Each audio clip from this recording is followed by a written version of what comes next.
Hola, buenas tardes. Estamos transmitiendo. A ver, creo que sí. ¿Se escucha? A ver.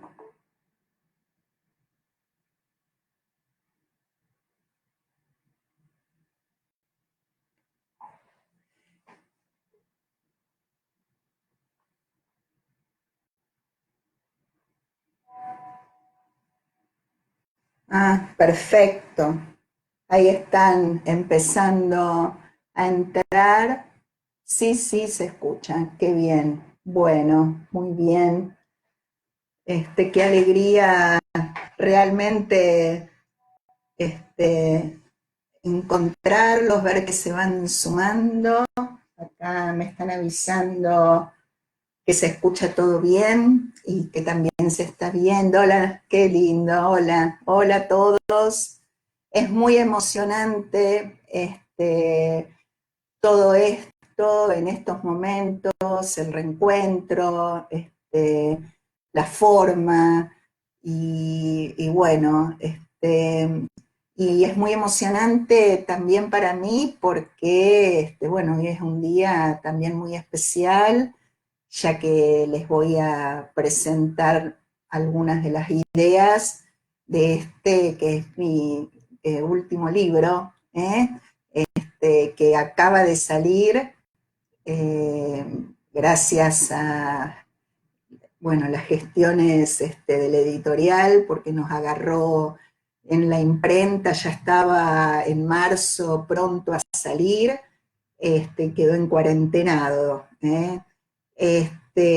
Así que, bueno, acá lo tengo en mis manos, llegó la semana pasada.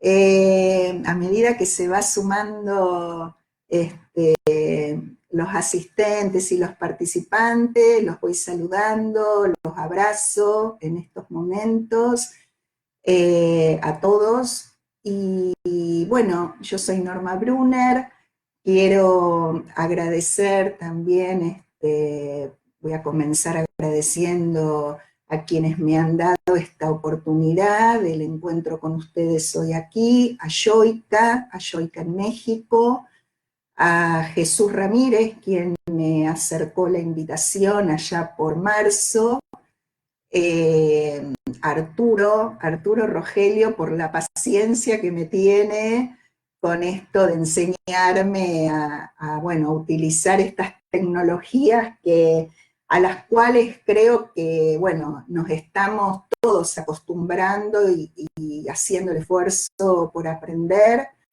Y bueno, en este momento nos están permitiendo esto que es nada más ni nada menos que abrazarnos de esta manera.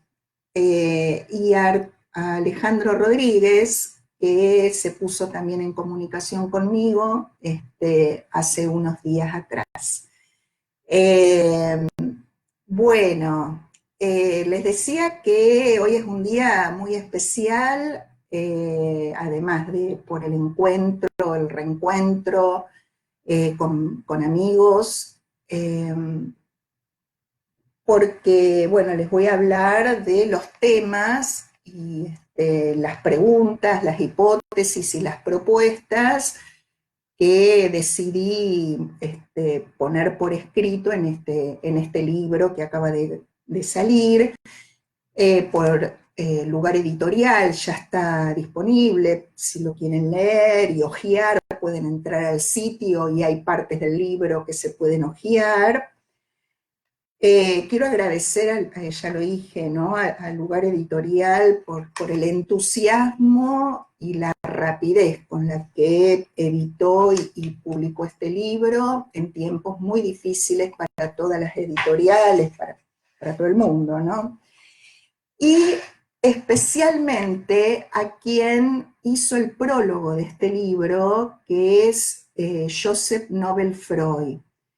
Hizo un generoso prólogo a este libro y quiero volver a agradecérselo. Eh, Especialmente Quiero abrazar a los amigos argentinos, pero también a los de México y otros países que veo que están aquí presentes hoy. Bueno, yo tengo algunas notas que voy a ir leyendo para no dispersarme y les propongo que esto sea una suerte de conversatorio.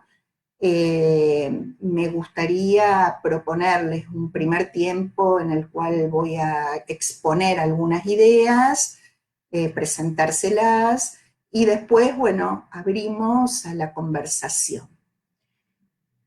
Eh,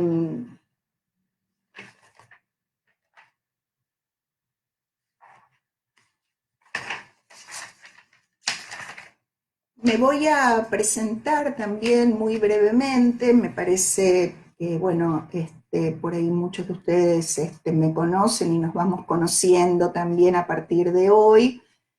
Bueno, mi nombre es Norma Brunner, yo soy psicoanalista, soy especialista en problemas en el desarrollo infantil, doctora en psicología, magíster en psicoanálisis y licenciada en psicología por la Universidad de Buenos Aires. Y ejerzo y practico el psicoanálisis con niños, con bebés y con adolescentes, con diversidad de problemáticas en su desarrollo y constitución como sujetos psíquicos, deseantes, sujetos hablantes, sexuados, sociales, cognitivos, es decir, como sujetos atravesados por el lenguaje y sus leyes desde hace nada más ni nada menos que 35 años. Ejerzo la docencia universitaria en la Universidad de Buenos Aires desde 1985, prácticamente que me recibí como psicóloga en la Facultad de Psicología y seguí allí porque es una de mis casas, podríamos decir. En distintas cátedras ejercí la docencia hasta que en el año 2005, es decir, ya hace 15 años, tengo a mi cargo varias cátedras en la facultad, y venimos realizando un trabajo muy interesante, con mucho entusiasmo y a pulmón, con un gran y querido equipo de colegas que me acompañan. Eh, Estas cátedras tengo un poco el orgullo y la satisfacción de decir que no existían en el plan de estudios, y que a mi propuesta y con el aval de consejeros del gobierno, digamos, de autoridades, se reformuló el plan de estudios y hoy los psicólogos cuentan con este espacio de formación. Me refiero a las cátedras Clínica de la Discapacidad y Problemas en el Desarrollo Infantil, la práctica profesional, el juego en los límites, el psicoanálisis y los problemas en el desarrollo infantil, psicología de la discapacidad. Bueno, soy investigadora, profesora en posgrados, maestrías, doctorados. Hay alumnos aquí de ellos que los veo presentes, voy a mencionar algunas. UDA en Mendoza, UNR en La Rosario, UADER en Entre Ríos, la Complutense en Madrid y otras, a los cuales les estoy muy agradecida. Bueno, soy supervisora clínica en instituciones públicas, privadas, de analistas y otros profesionales afines al quehacer de las problemáticas en el desarrollo infantil. Escribí un par de libros en este tiempo, solo algunos pocos para los 35 años de práctica, pero parece que algunas marcas interesantes y significativas vienen produciendo y permiten, según parece, aquellos que se ocupan de este campo, pensar, reflexionar y poner en la práctica algunas ideas y propuestas. de manera tal que tengo el orgullo de decir que se han convertido algunos de ellos en referencia dentro de este campo, tanto en mi país como en otros. Duelos en juego, el trabajo del juego, el juego en los límites. Les digo una primicia, y es que pronto va a salir otro libro, que es El juego en los límites 2, escrito con coautores, referentes, amigos, colegas enormes para nuestro quehacer. Ya vamos por la cuarta galera, creo que sale pronto. Bueno, como ven, y no quiero dejar de mencionar para los amigos y colegas brasileros que Duelos en Juego está traducido al portugués y editado como Vida e Morte na Brincar por Vía Létera. Bueno, como ven, vengo ocupándome por decisión, elección, por deseo de la temática y las preguntas relacionadas a la temática del lugar y el valor que tiene el juego y el jugar, tanto para la constitución psíquica del sujeto psíquico, tal como lo pensamos desde el psicoanálisis, y para el desarrollo infantil, en sus articulaciones con el desarrollo infantil, y por ende para nuestro quehacer clínico, educativo, social, comunitario. Es decir, hasta este momento vengo publicando en mis libros investigaciones de muchos años alrededor de estas temáticas. La pregunta que orientó permanentemente mi investigación y fue mi punto de partida, y seguramente que no la pude responder totalmente, pero no alcanza el tiempo para todo, es por qué había niños que no jugaban. ¿Por qué?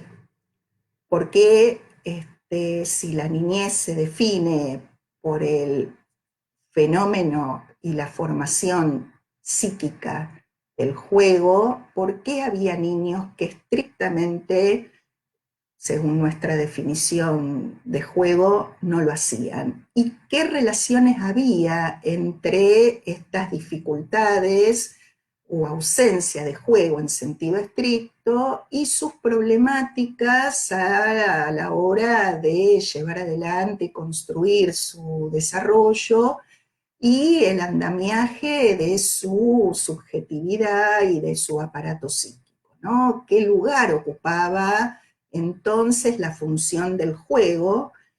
Y bueno, quienes han podido leer alguna de las propuestas se habrán dado cuenta que he extremado, radicalizado la función del juego, tanto para la estructuración psíquica como para la práctica psicoanalítica e interdisciplinaria.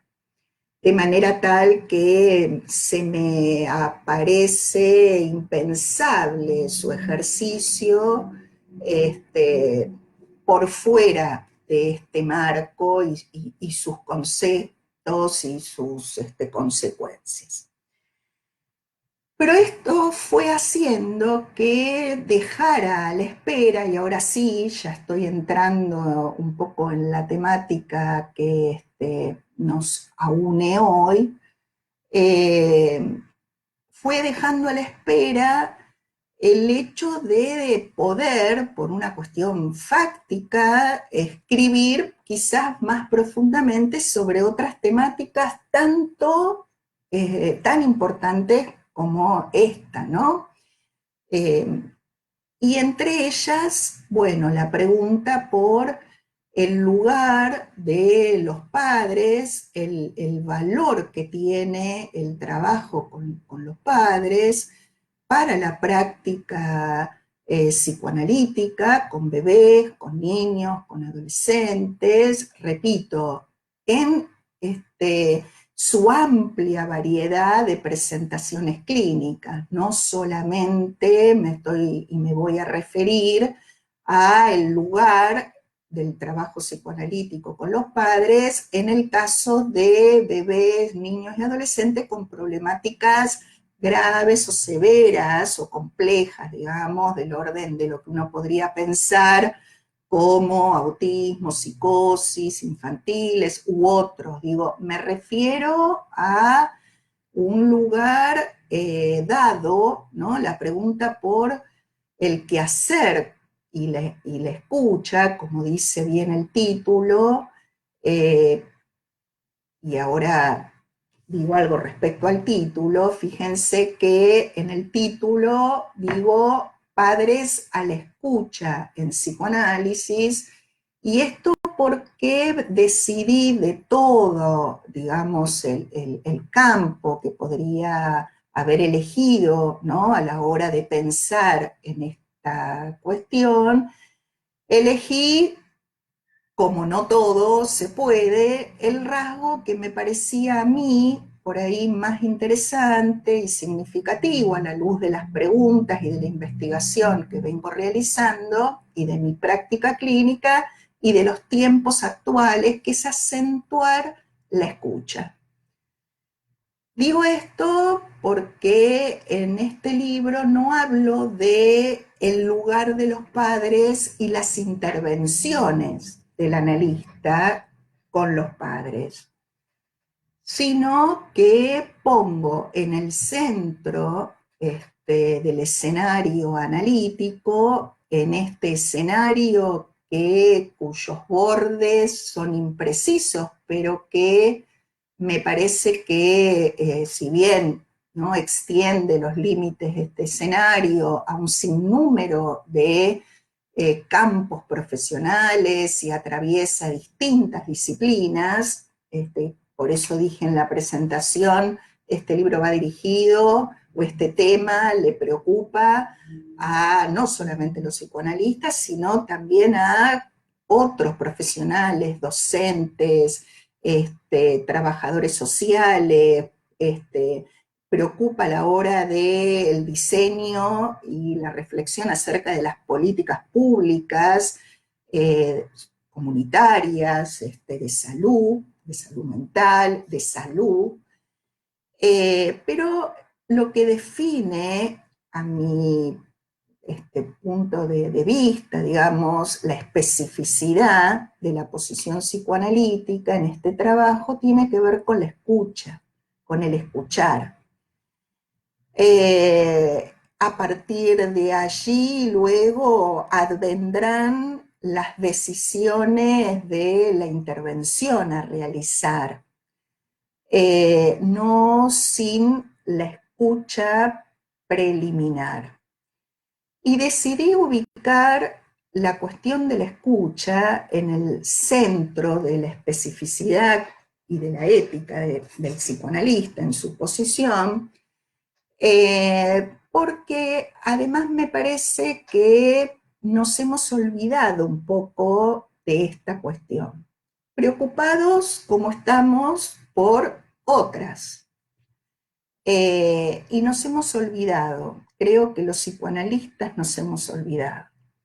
Quiero decirles que este libro implica, como siempre lo hago, una lectura que me interesan las lecturas si lo son críticas y permiten una cierta reflexión y quizás despiertan y generan una transformación.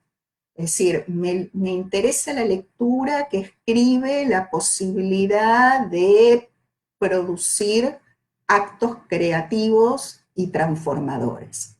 Ojalá las propuestas allí escritas vayan en esta dirección. Y dentro de estas lecturas que propongo, estamos incluidos los psicoanalistas, digo, de estas lecturas críticas, estamos incluidos los psicoanalistas, no solamente, digamos, a quienes los psicoanalistas también criticamos desde otras posiciones y campos y paradigmas que nos los son opuestos, y está muy bien que así sea.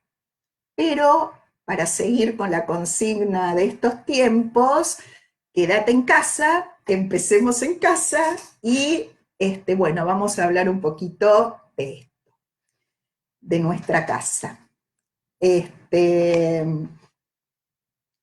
Bueno, entonces les decía que preocupada por otras temáticas apasionantes y que me vienen apasionando durante estos años y siempre con el criterio por ahí, no sé si obsesivo, no sé si cauto, no sé muy bien cómo definirlo, pero me parece que habla de una cierta ética que tiene que ver con la puesta a prueba del paso del tiempo antes de, ¿no?, lanzarse temerariamente bueno, hipotetizar y lanzar allí propuestas que uno sabe que, bueno, tienen efectos porque la transferencia ejerce sus poderes y sus dominios, ¿no? Entonces, esto mismo que intentamos realizar con nuestros pacientes, y es no hacer uso y abuso del poder que nos brinda la transferencia, creo también a la hora de publicar, vale y pesa. Entonces, bueno, decidí esto, dejarlo en la espera, una espera alerta en este tiempo de espera, fue una espera de trabajo activa, atenta de una manera flotante, y desde una práctica que es, bueno, la mía, la que realizo con otros, porque la práctica clínica no es individual, eh, desde las supervisiones, desde los encuentros, desde las conferencias, ¿no? Desde los estudios compartidos, desde pensar los pacientes que uno atiende con otros, ¿no?, a los cuales necesita y requiere, desde el campo médico, desde el campo psicopedagógico, desde la psicomotricidad, desde otros campos y saberes. Los psicoanalistas no trabajamos solos, ¿no?, desde el trabajo con las escuelas, con las organizaciones sociales. Bueno. Y entonces, bueno, en este tiempo de espera, sucedió algo y como siempre, que sucede algo que es del orden de un cierto acontecimiento, deja una marca. Hay marcas tramitables fácilmente, hay marcas cuyo peso, bueno, impactan, choquean, producen un cierto traumatismo a veces, que no es lo mismo que tener efectos traumáticos. Me parece importante poder diferenciar lo traumático de los traumatismos, ¿no? Pero digo, se produjo un encuentro con un paciente, que no voy a hablar aquí en este encuentro de pacientes, de situaciones clínicas, no voy a exponer por una cuestión que me parece el contexto no lo permite, pero quiero decir que la lectura de este libro no es sin la lectura de estos materiales que ofrezco, en donde yo no me excluyo. Esto es otra cuestión de la que me gustaría conversar con ustedes, y es que me parece que si hay algo que define y especifica la escucha analítica, es que el analista forma parte de ella, que no hay escucha analítica que prescinda del analista.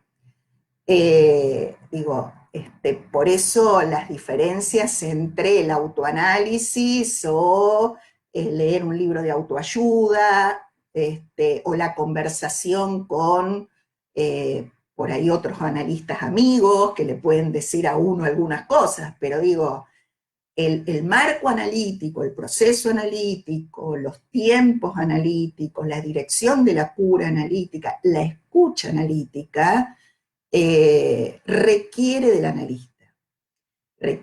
analista y de su saber escuchar. Si bien es cierto que el saber no tiene sujeto, ¿no? Yo pude entrar un ratito al conversatorio con Bruno que tuvieron la semana pasada, donde ya van a ver por qué lo cito, estuvieron hablando sobre la regla fundamental y me viene como anillo al dedo, porque de eso también me gustaría que hablemos. Efectivamente, ¿no? Lacan acentuaba la falta de propiedad del saber. Bueno, esto también tiene sus vericuetos, ¿no? Vamos a ubicarlo en el contexto analítico.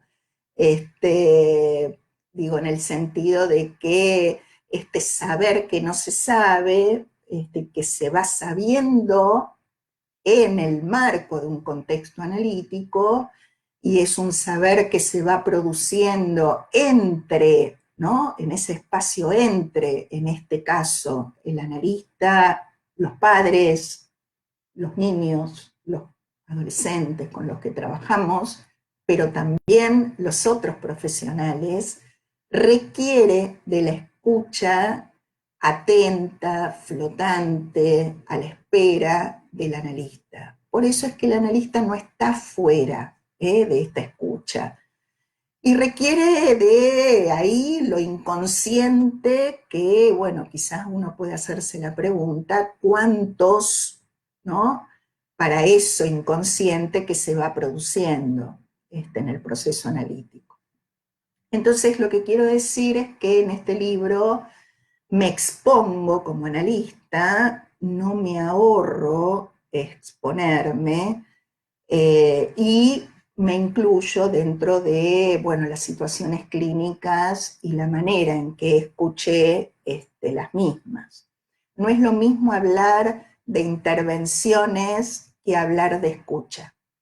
La escucha es una intervención en sí misma, pero tiene una diferencia fundamental y por eso la puse en el título y la pongo y la rescato y la revalorizo en este libro.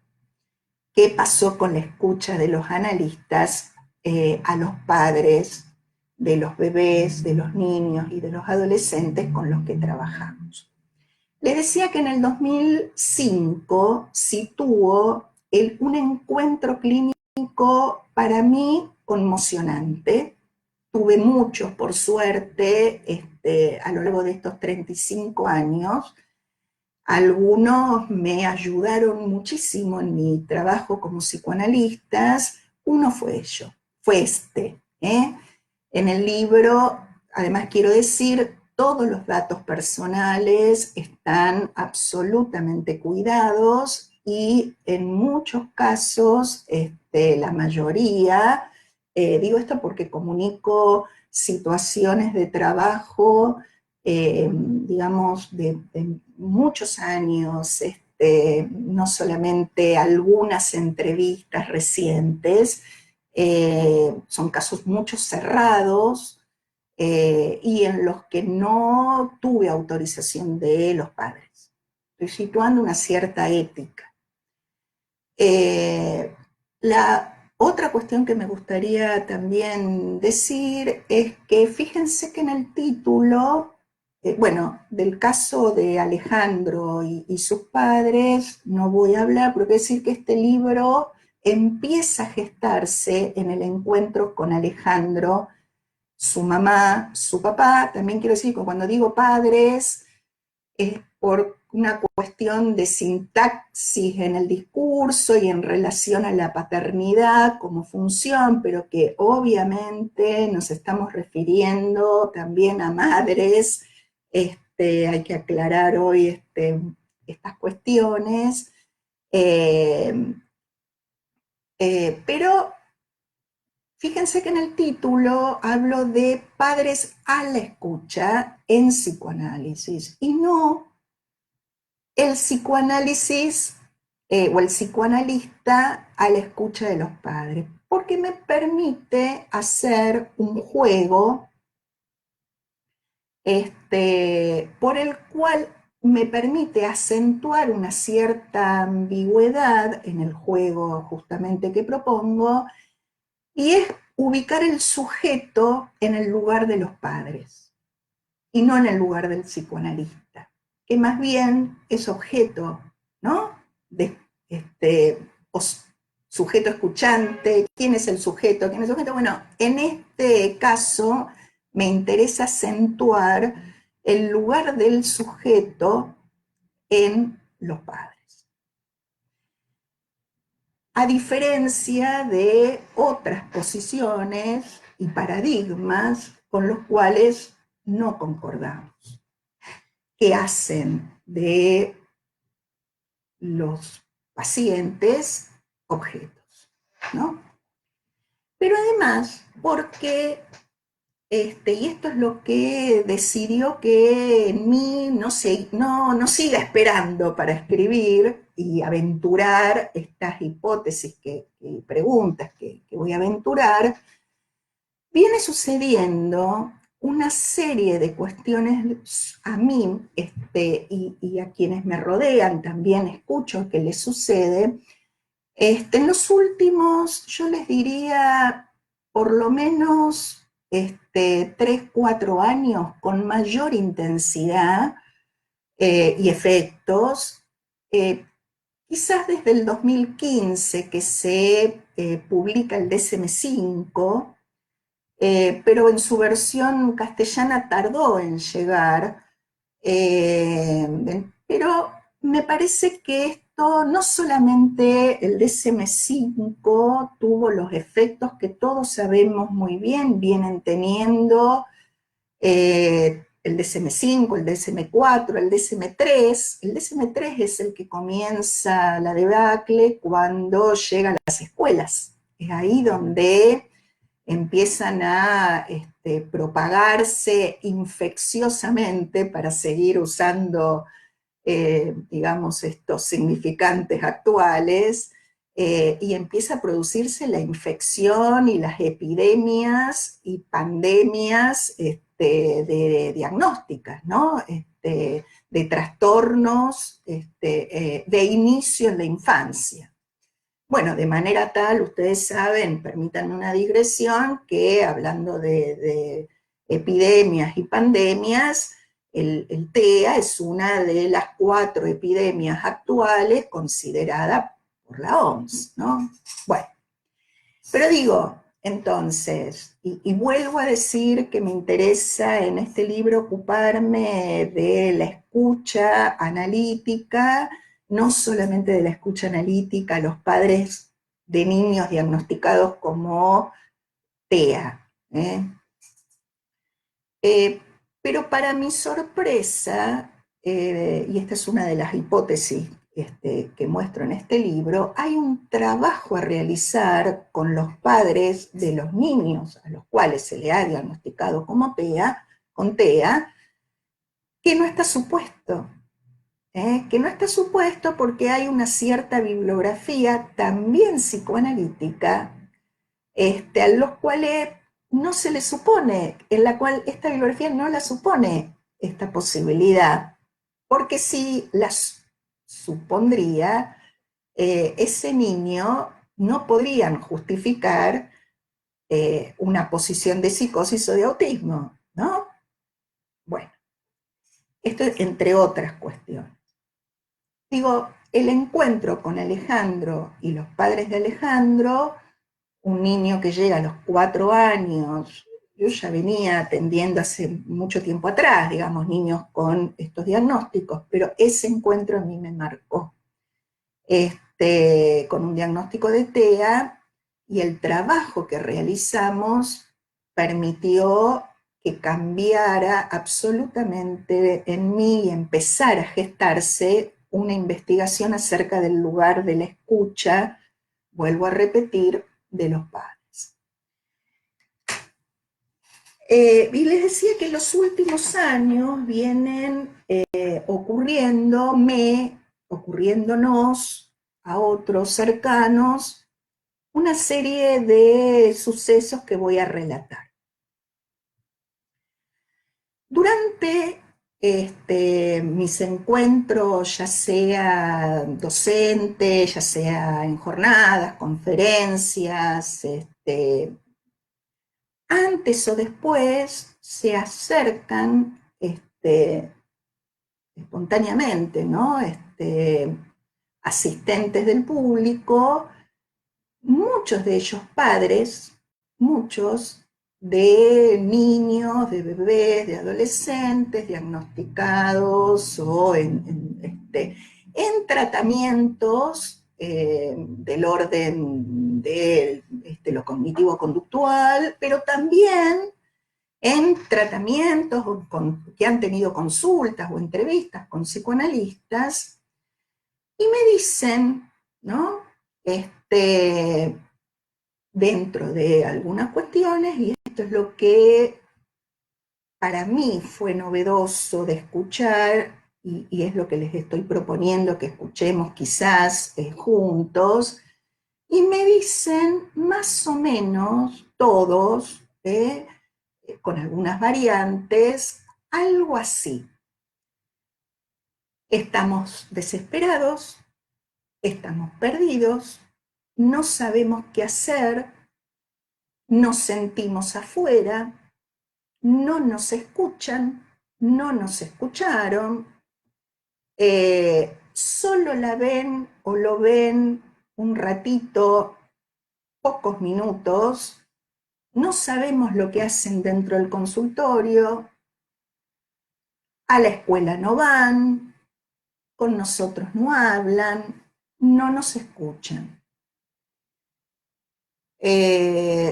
Munidos de un gran bagaje, eso sí, de informes, diagnósticos y demás.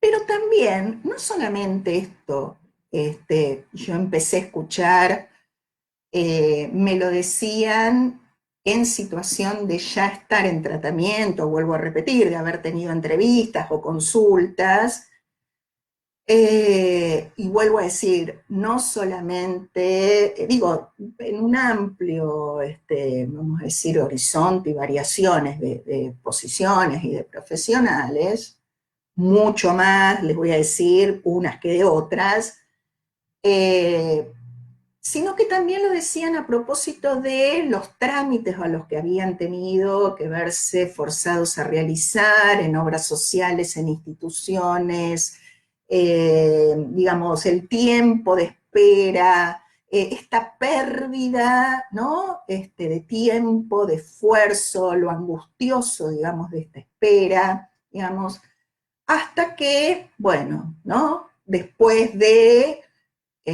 bueno, les dan un diagnóstico y comienzan a tener tratamientos en donde ellos se sienten afuera. Y esto a mí me interesó y me disparó porque algo escuché que me hizo caer en la cuenta de que algo novedoso está sucediendo. Ojalá. Y me decidí a escribir. Habré tardado, digo, los últimos 2, 3 años en ponerme rápidamente a buscar en mis archivos y seleccionar de mis archivos materiales clínicos, encaré una investigación, reuní casi 500 archivos de los últimos 15 años, tanto de primeras entrevistas fundamentalmente, de situaciones en las cuales yo estuve como analista, o estoy como analista, y también de las que gentilmente me han ofrecido quienes supervisan conmigo, ¿no? Bueno, para poder llegar a repensar qué estamos haciendo en las primeras entrevistas, cuál es nuestra propuesta en las primeras entrevistas con los padres, en las primeras consultas donde sabemos es casi donde se define, casi les diría, casi el final del partido.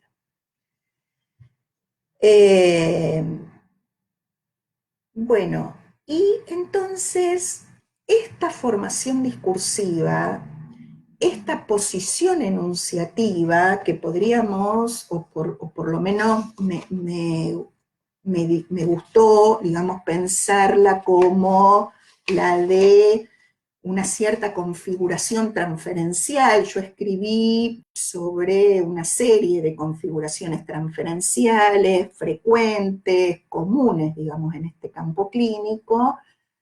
Bueno, esta cuarta configuración de la transferencia, poder escuchar y reconocer, que podríamos decir, se reconoce en el discurso como un nada que ver, nos dejaron afuera, nos trataron como si no tuviéramos nada que ver con nuestro hijo, como si no fuéramos los padres, esta queja, ¿no? Nos hicieron perdernos y nos hicieron perder el tiempo. Cuando nos dimos cuenta, nuestro hijo estaba perdido. Bueno, ¿no? Por eso, cuando yo empecé a escuchar esta cuestión, dije, ¿qué está pasando aquí? Porque no es casualidad este retorno. Y vuelvo a repetir, esto de padres que provienen tanto de haber estado en el campo neurocientífico, podríamos decir, con todas las variantes que hay en este campo, porque no toda la neurociencia es homogénea, por suerte, así como no todos los psicoanalistas lo somos, por suerte.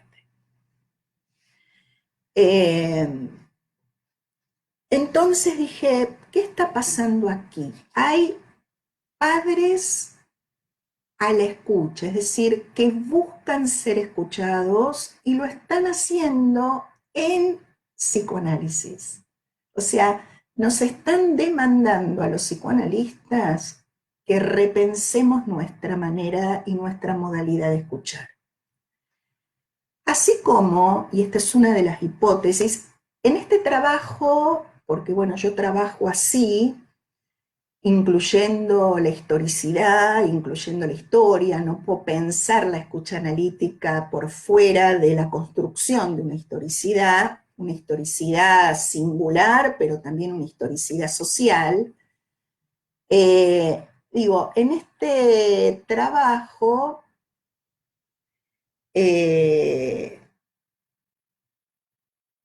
empecé a recordar que si hay algo que justamente, ¿no?, ha hecho bandera en cierta defensa en contra de, fue eso y sigue siendo sostener que el nada que ver de la crianza, nada que ver de los factores sociales, ambientales, nada que ver de todo aquello que sea secundariamente producido al innatismo biológico, psicológico o estructura no genética. Si ustedes leen, si leemos juntos, a partir de la década de los 90, empieza esta defensa a ultranza de lo orgánico, de lo psicógeno o de la estructura, en el lugar de una cierta causalidad unívoca. A lo cual, bueno, podríamos decir, son diferentes modalidades de innatismo, al fin. Entonces, efectivamente, de acuerdo a cómo pensemos y consideremos los procesos de constitución del sujeto y su desarrollo, será el lugar que le daremos a los padres reales en este eh, interjuego. Hay gente de Francia, muchas gracias, que es muy emocionante.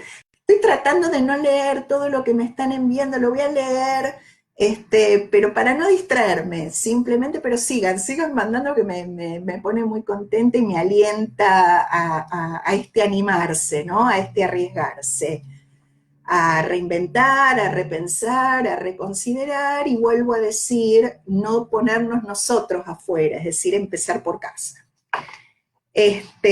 Digo, me parece que hay un retorno sintomático, que en este caso está golpeando la puerta a los consultorios, a las escuelas, a los hospitales, a los organismos públicos de salud, de, podríamos decir, o padres que pegan una vuelta, que están pegando una cierta vuelta, eh, o padres a los cuales no los ha convencido, ¿no? Una serie de cuestiones y que no solamente están, digamos, y llegan en una posición de demanda de escucha, sino en una posición de, por eso mismo, de demandar su derecho a que nadie les saque el derecho a ser ellos los padres de su hijo. Y reencontrar su deseo de hijo allí, reencontrar su deseo paterno, su deseo materno allí. Y digo entonces que me parece, por lo menos quiero suponer, me da como una cierta alegría y entusiasmo pensarlo de esta manera, que tenemos una oportunidad, se ha abierto una puerta y no es momento de que la cerremos nosotros mismos. Me parece que es distinto, efectivamente, a muy diferente esta posición de, yo les diría la opuesta, a la queja por la culpabilización, en tal caso, de la cual se supone somos los psicoanalistas sus causantes. Les diría que es la contracara, casi una formación reactiva en lo contrario, para utilizar un término freudiano. Quiero escucharla y leerla de esa manera.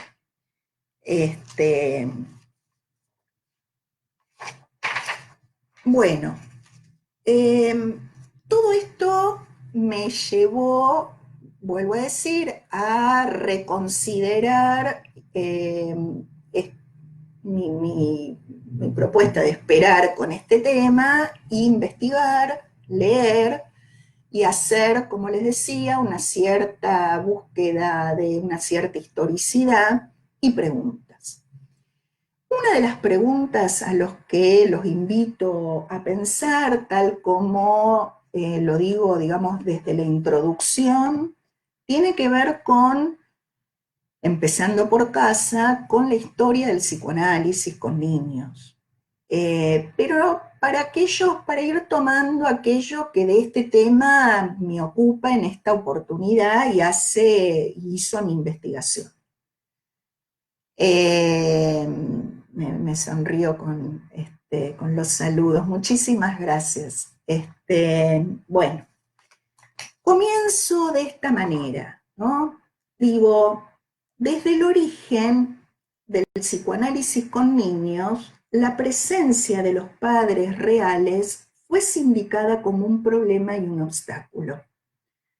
Tanto así, ustedes saben que es el propio Freud quien propone, digamos, justamente esta cuestión, cuando dice que las resistencias muchas veces provienen de los padres, se erigen, cuando ellos se erigen en portadores de la resistencia, a menudo peligra la meta del análisis o mismo.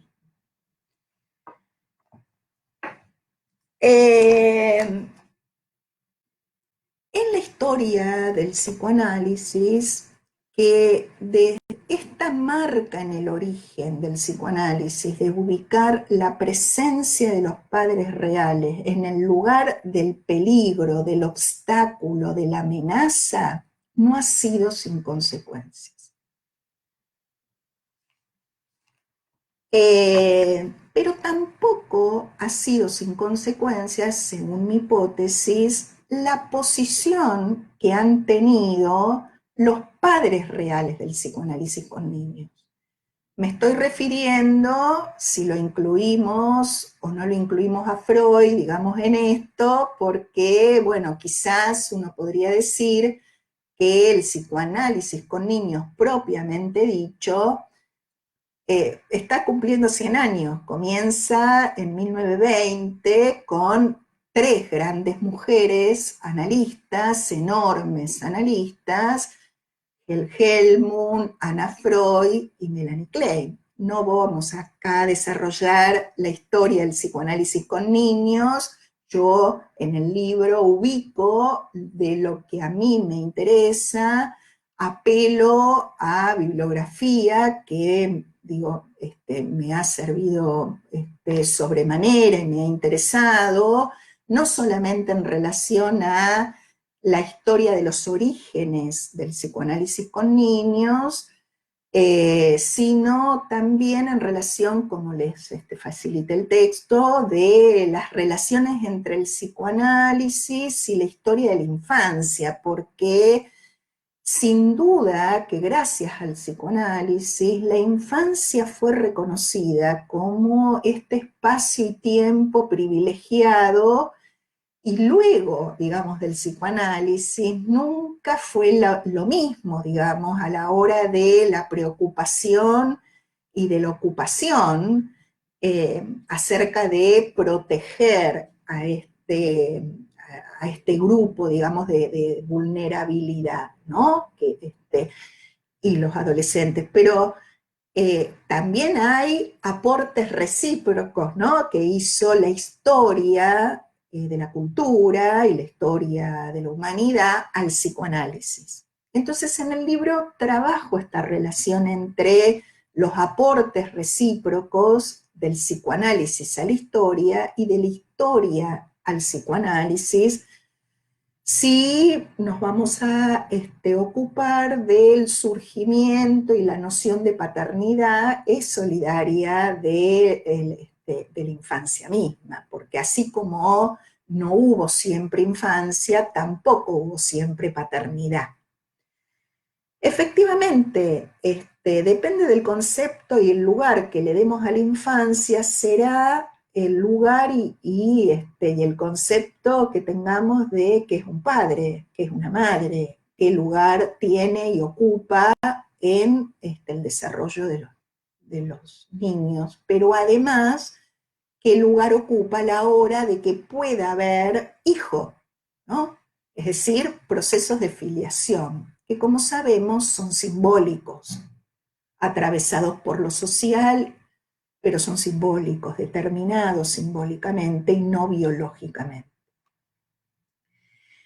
Pero entonces les decía que también me ocupé de preguntarme, me interesó preguntarme qué relación había entre el origen, esta marca en el origen de la ubicación que hace Freud de los padres reales en el psicoanálisis con niños, como peligro, como amenaza, como obstáculo, como fuente de la resistencia, y sigue, digamos, esta marca. Hoy en día uno comienza a trabajar y basta escuchar a los que recién se inician decir el problema son los padres, ¿no? Y también de colegas, ¿no? El problema son los padres, ¿no? Este lugar de los padres como fuente de problema para la clínica con niños. Problemas para la clínica, problemas para los analistas, para los niños. Y la vida de los padres del psicoanálisis con niños, porque la obra no está ajena a la vida de quien la escribe. Hay una relación entre la vida y la obra. Y en este libro intento hacerme la pregunta por qué relaciones podríamos establecer entre estas dos preguntas. Qué consecuencias tuvo para la historia del psicoanálisis con niños y en la actualidad, qué consecuencias sigue teniendo esta marca y qué consecuencias en su articulación con la vida de los padres del psicoanálisis. Y llego a la conclusión, rescatando este enorme trabajo de la querida Silvia Fendrick en su libro Psicoanálisis para niños, ficción de los orígenes, que hay una relación absolutamente directa, intrínseca, central, entre los orígenes silenciados, como ella lo llama, del psicoanálisis con niños, y me emociona, digamos, porque bueno, hace unos años ya no está. Ser deudor es de buena gente, ¿no? Reconocer la deuda, que se pague o no se pague es otra historia.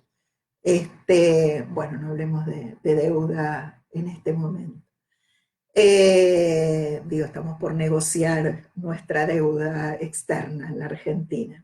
Y bien que pesa. Hay una relación absolutamente directa por la cual, y ahí abro la tercer variante o pregunta que gracias, y empecé a hacérmela, a mi encuentro con Alejandro en el 2005, y sostuve a la espera, y la refloto, y la digo hoy, con que no haya acuerdo entre los psicoanalistas acerca de cuál es nuestra posición, sobre todo en las primeras entrevistas con los padres, pero con el trabajo con los padres en sentido amplio, qué lugar ocupan y nuestra modalidad de escuchar. A punto tal que yo me hice la siguiente pregunta. ¿Por qué? Y esta es una pregunta mía, desconozco si hay otros que se la han formulado, yo sí creo que hay que citar, que hay que referenciar, pero no por un parasitismo, ¿no? Sino por una cuestión ética. Y para poder valorizar, en tal caso, hasta por una cuestión de respeto propio a las propias ideas, para poder revalorizar algo de lo propio. Entonces, desconozco si hubo alguien que se hizo en mi investigación, yo no le encontré, prácticamente bibliografía, no encontré al respecto. Mi tercer pregunta es, ¿por qué nadie se formuló la necesariedad de la regla fundamental para el trabajo con los padres? ¿Por qué nunca pensamos esto? ¿Por qué? ¿Es posible y es posible hacerlo en este espacio y tiempo preliminar, donde se supone que, bueno, ya sería, ¿no?, trabajo del inicio, en esto que vamos a denominar primeras entrevistas? Es decir, ¿qué lugar puede ocupar la regla fundamental a la hora de la escucha de los padres? ¿Y cómo sería en tal caso esta regla? Porque sí hay encuadres, sí hay, digamos, y burocratizaciones, eh, pero no encontré algo parecido a la propuesta de una regla fundamental en el trabajo de escucha con los padres. Y bueno, en esa dirección se empieza a escribir este libro, en poder relacionar estas preguntas y estas formaciones clínicas. Sí puedo, digo, no voy aquí a detallar y describir, digamos, bueno, la regla fundamental en Freud, la regla fundamental en Lacan, cuáles son las actualizaciones, reinvenciones que podemos realizar, de qué manera pensar este trabajo de escucha, pero sí propongo en este libro y muestro efectos y consecuencias de introducir y reformular la regla fundamental en nuestro trabajo analítico. Por empezar, una de las consecuencias es recordar que el analista escucha de manera abierta, de manera pareja, de manera no arbitraria, digo, en el punto de introducir y cuidarse y estar alerta de no introducir sus propios juicios, ¿no? Esto es una regla del análisis. Entonces, no está allí para juzgar, sí está para abrir la posibilidad de tener un espacio en donde se permitan las condiciones a los padres de poder presentar y bucear y buscar y reencontrar las condiciones de su deseo, sea la modalidad que éste llegue a tener. Pero el analista sí sabe que hay indicadores de riesgo, indicadores clínicos que tiene que estar atento porque es el representante del niño. Entonces, en esta clínica, y que los padres están allí convocados en tanto tal.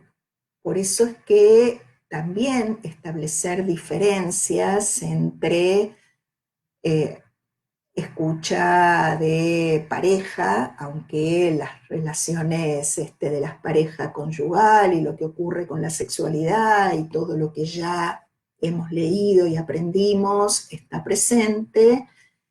Escuchar a los padres no es la escucha y el trabajo de la pareja, sino de aquellos puntos omitidos, denegados, excluidos, rechazados, elididos, negados, reprimidos, esos pensamientos que si no encuentran un lugar donde poder ponerse a trabajar, retornarán sintomáticamente o en pasajes al acto o acting, muchas veces violentos y de abuso con sus hijos. Pero también permite el reencuentro con lo placentero de la paternidad, con digamos, el poder poner a funcionar el principio del placer, tanto en relación al displacer, pero también en aquello que permite alivio de tensión y de reencuentro con sus hijos.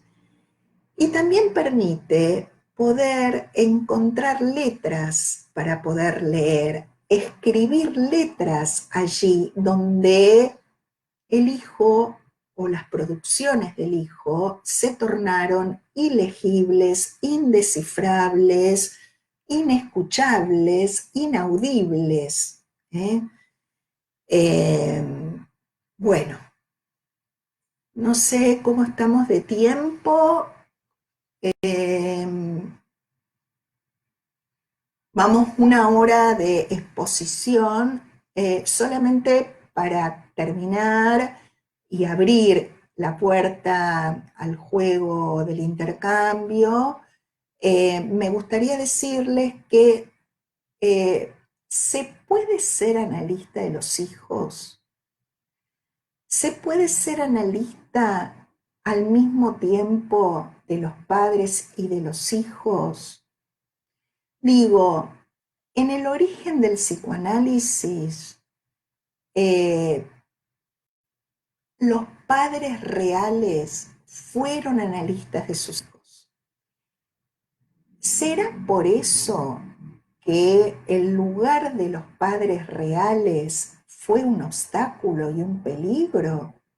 ¿Será por eso que nunca se propuso la regla fundamental, aunque se la produciera en acto, y se trabajara desde allí? ¿Por qué no se la formuló?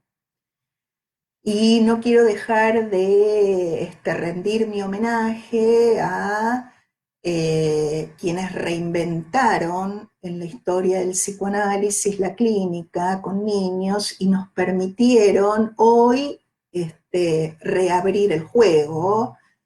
Lo reabrieron y quizás hoy podemos reabrirlo. No quiero dejar de mencionar a Maud Manoni, a François Dolto y a Winnicott. ¿eh? Bueno, ahora sí, quiero abrir un espacio de preguntas. No sé si hubo preguntas antes. Eh,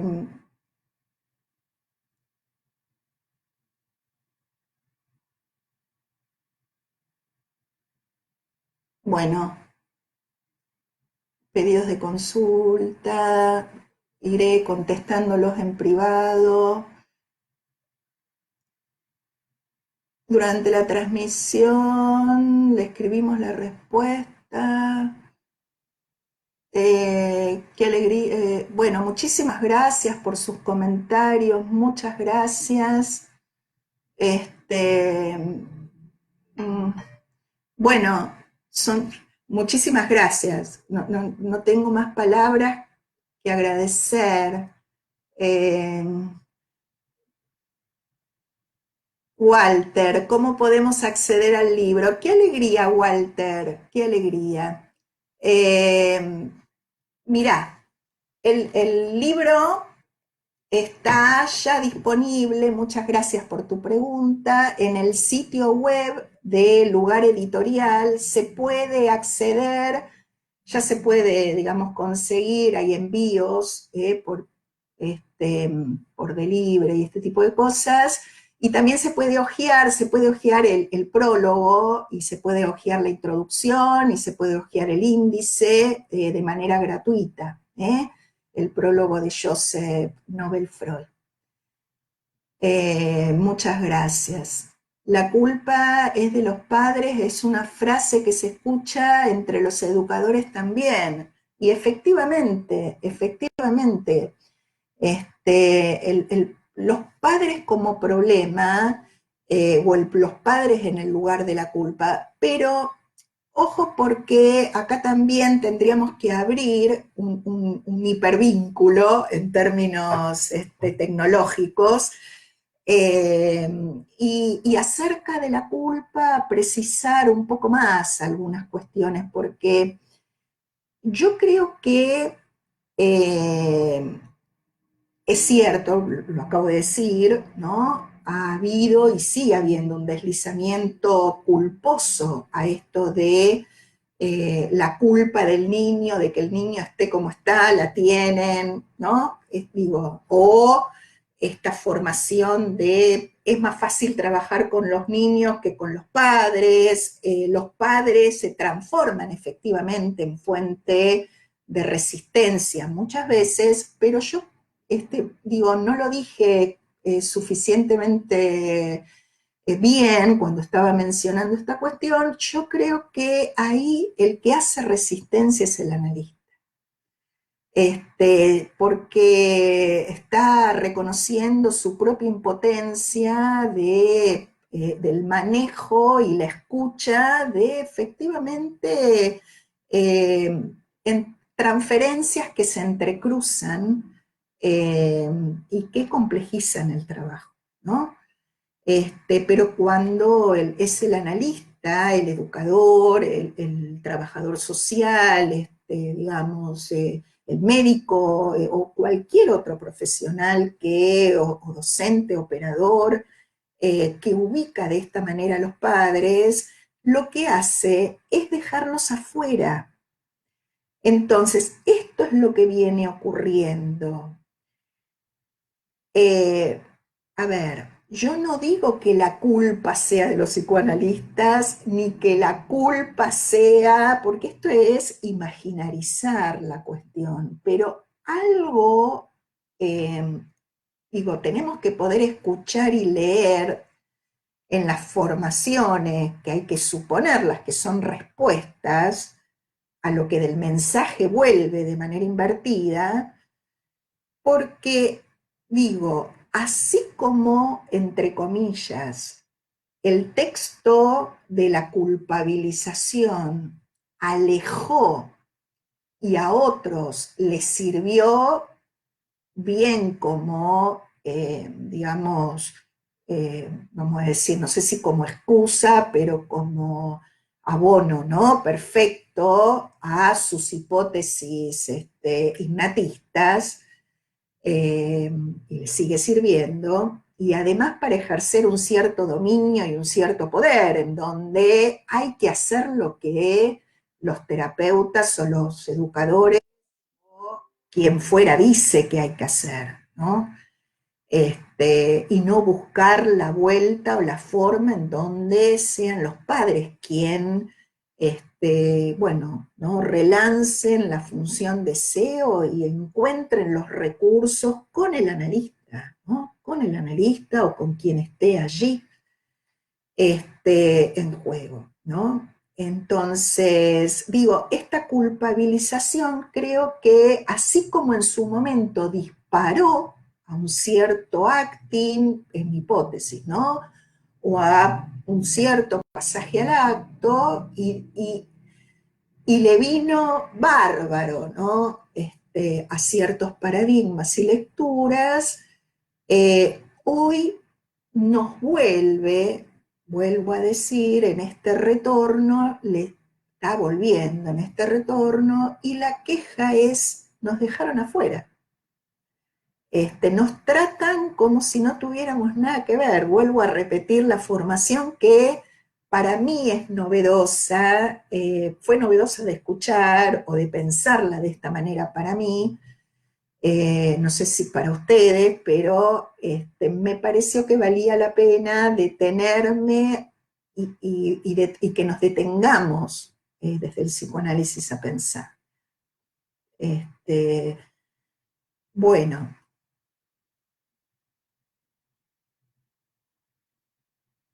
eh, tengo la siguiente pregunta.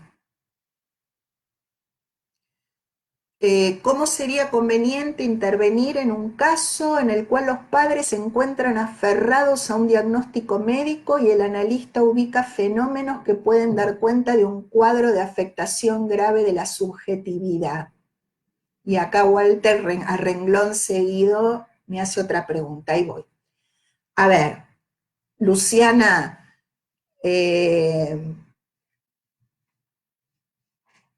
dos cuestiones. Yo aprendí y en esto, bueno, lo aprendí porque mi formación no sería tal, y yo hoy no sería la analista que soy, si no hubiera estado 25 años como miembro de FEPI.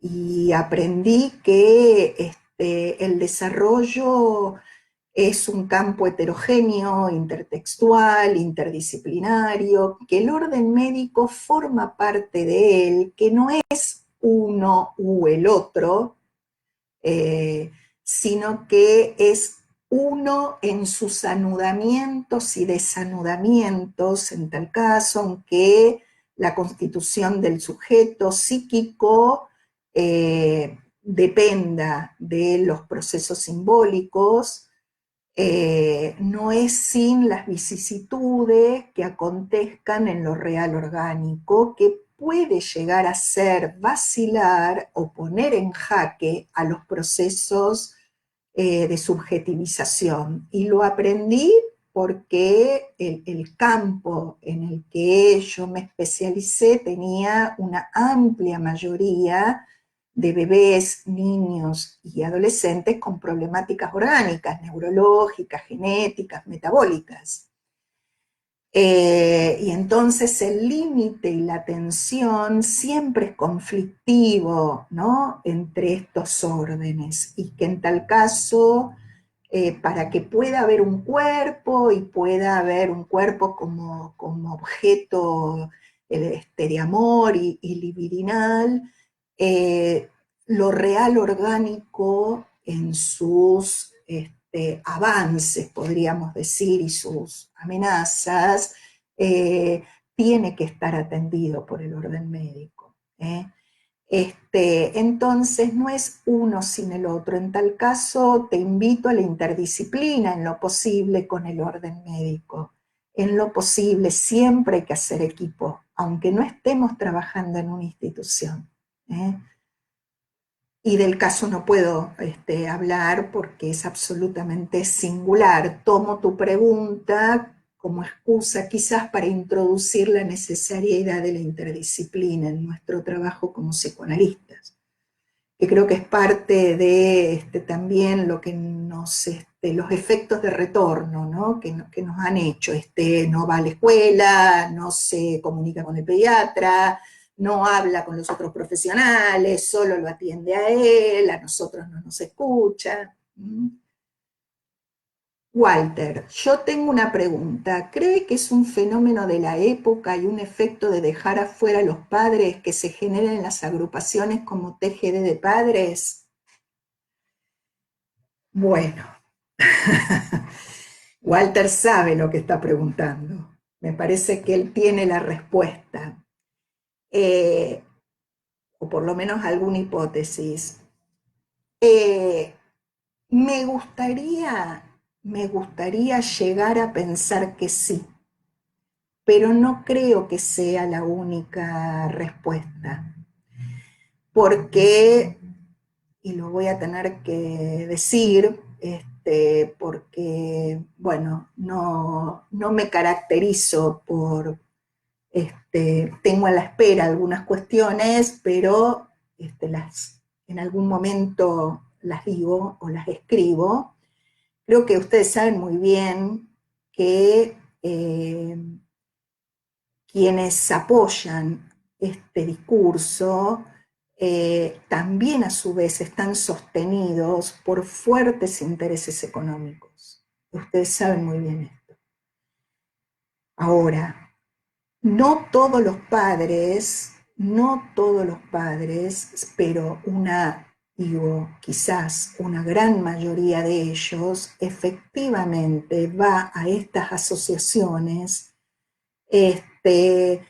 porque o han comprado, ¿no?, este discurso de los padres no tienen nada que ver en el desarrollo de sus hijos, pase lo que les pase, no solamente a la hora de un diagnóstico del orden del autismo. Digo, no tiene, ¿por qué? Salvo creer, y esto no está absolutamente demostrado y sabemos que no es así, y ellos saben que no es así, no hay ninguna evidencia científica en la actualidad que demuestre la causalidad orgánica, genética, metabólica, neurológica del autismo. Hay una cantidad enorme de hipótesis, estudios trabajándose, que se muestran en los congresos, pero no existe hoy por hoy ninguna evidencia respecto a esto. Ahora, ¿es sin la organicidad? Y no, vuelvo a la pregunta, a mi respuesta anterior. El desarrollo infantil en la configuración y el sujeto psíquico del desarrollo, ya sea la configuración de su posición como sujeto, no se produce sino y sobre todo en la infancia, en los tiempos de su constitución, infancia, latencia, adolescencia, sin la serie de los sucesivos anudamientos y desanudamientos primordiales fundantes que tienen a lo real, en este caso lo real orgánico, como uno de sus registros. Pero esto vale tanto para el autismo como para cualquier otra posesión, que en la infancia aún además no está decidida ni es definitiva. Ahora, creo que sí, para ser más precisa, me parece que dejar afuera a los padres ha direccionalizado los padres a una cierta dirección. Digo, me parece que están en un retorno, ¿no? Y dependerá de nosotros cómo los escuchemos, hacia dónde y cómo devendrá, ¿no? Esta cuestión.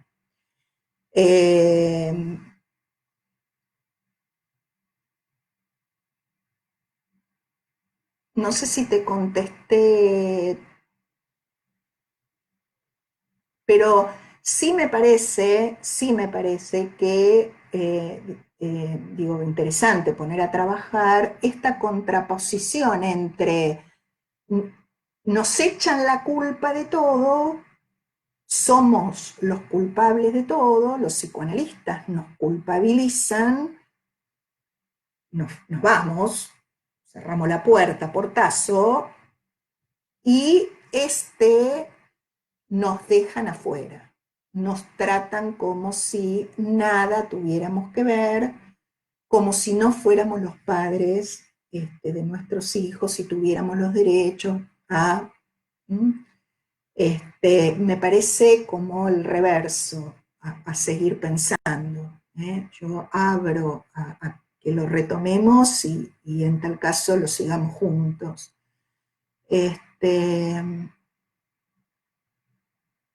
¿Cómo convocar a los padres o adultos cuidadores cuando estos no participan en el proceso de trabajo con niños? Hay niños muy desamparados. Tengo pacientes muy pequeños que ellos ahora sostienen la comunicación por teléfono. Bueno, son muchas preguntas, muchas. Por eso, otra cuestión que me gustaría introducir aquí. Me apuré para hacer como una presentación general, pero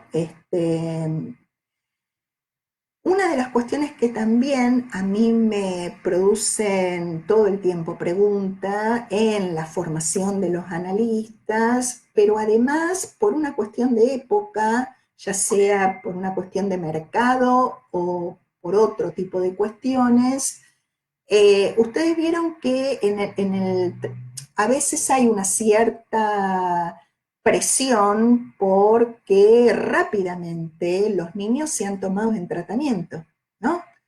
Es más, vamos a abrir otro tema, no sé, digamos, como sucede en otras partes del mundo, pero bueno, aquí en la Argentina es muy común que quienes trabajan en instituciones o para obras sociales o prepagas o tienen su cobertura, digamos, ya viene la indicación de tratamiento, pasa primero por una admisión y ya viene al psicoanalista, digamos, con esta indicación.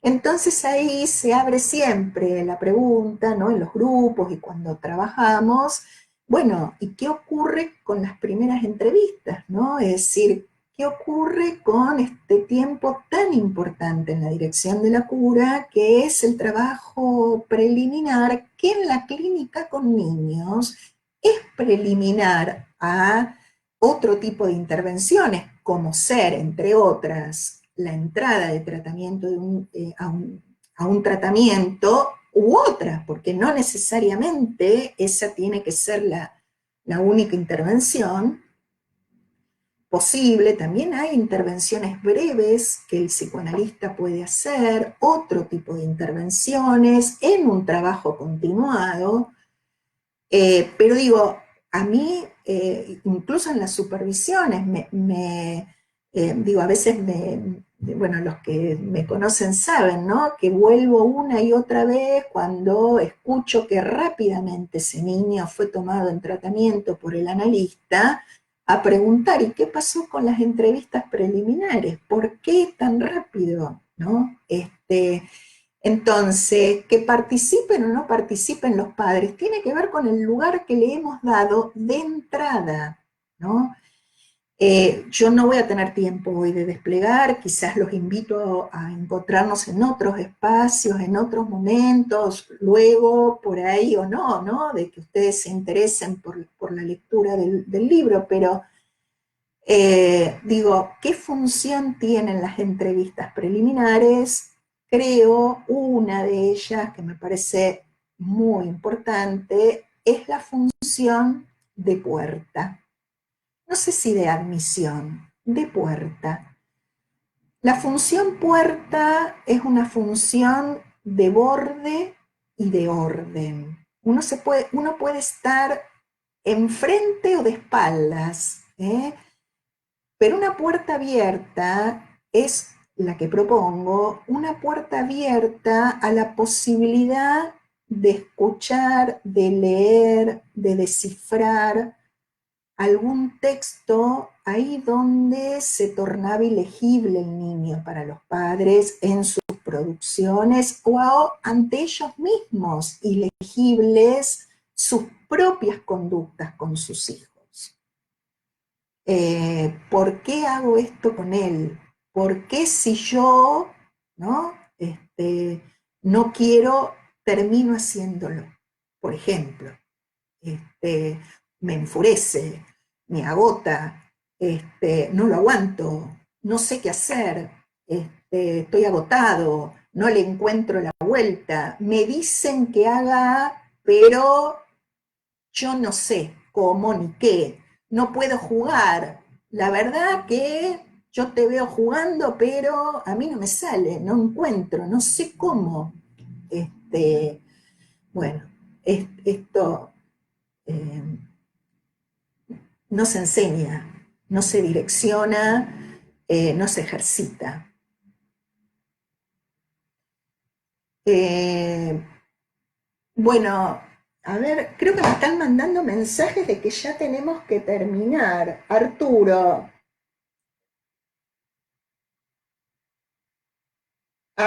Una pregunta que hay es cómo conseguir el libro en México, me dice Arturo. Gracias.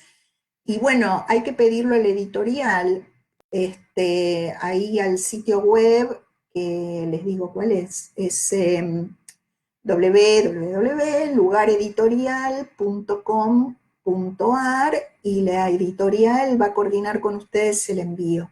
Es así, tanto al exterior como al interior de Argentina o mismo en CAP. Va a ser así en este momento. Eh, y bueno, gente, yo veo que están quedando muchísimas preguntas y si les parece bien, los invito a reencontrarnos en otros espacios que podamos y querramos generar. Vuelvo a agradecer mucho a Yoica la posibilidad de este encuentro. También quedamos en contacto y en comunicación, ¿eh? Y también les quiero pasar, bueno, mi mail, normabrunner@gmail.com. Bueno, nos encontramos en las redes, hoy todos nos encontramos en la computadora y bueno, para terminar algo en relación a estos tiempos que nos atraviesan, eh, bueno, Harari tenía razón, ¿no? Yuval Harari, el filósofo, historiador israelí. Sin duda, una de las revoluciones del siglo XXI ha sido la inteligencia artificial que nos ha transformado la vida y los lazos, los intercambios. Luego de esta pandemia veremos cuánto conservadora o cuán subversiva ha sido esta revolución. Hoy por hoy nos estamos pudiendo encontrar de esta manera. Veremos si volvemos a seguir prefiriendo lo presencial, el abrazo, la corporalidad. Esperemos que sí. Bueno, ha sido un gusto y disculpen si no contesto todo lo que está aquí presentado. Y bueno, yo ofrecí mi mail, nos seguimos teniendo en contacto, me alegra muchísimo la presencia de ustedes. Y bueno, los saludo y los abrazo. ¿Eh? Gracias.